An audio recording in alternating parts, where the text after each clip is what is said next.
সত্যি বলে সত্যি কিছু নেই বলে একটি ছবির শুটিং করছিলাম। আচ্ছা, সেই সময় আমার কাছে ফোন আসে যে আপনার সিম কার্ডে এতগুলো বেআইনি এই জিনিস পাওয়া গেছে, এক্ষুনি আপনার কাছে ওটিপি যাচ্ছে, শেয়ার করুন, না না হলে আপনার কি ডিজিটাল অ্যারেস্ট তো মানে তুমি গ্রেপ্তার হয়ে যাচ্ছ।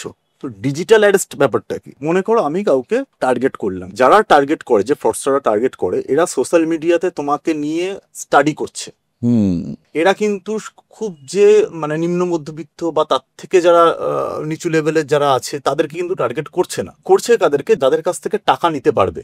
এবার ধরো তোমাকে ফোন করে বলছে আপনার নাম রাহুল ব্যানার্জি, আপনার আধার কার্ড নাম্বার এই, ফোন নাম্বার এই তিনটে ডেটা যদি পেয়ে যায় কেউ, তখন ফোন করে বলছে যে আপনার নামে একটা এই আধার কার্ড, আপনার এই কার্ড দিয়ে আপনার এতগুলো সিম ইস্যু হয়েছে এবং এই সিমগুলো চলে যাচ্ছে দেশের বাইরে, ঠিক?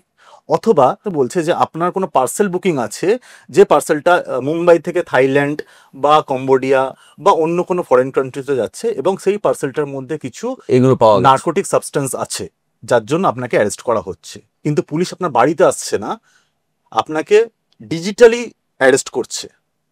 তোমাকে একটা ঘরে আইসোলেট করে রেখে তোমাকে ভয় দেখিয়ে তোমার কাছ থেকে এক্সটর্ট করা হচ্ছে টাকা। That is digital arrest.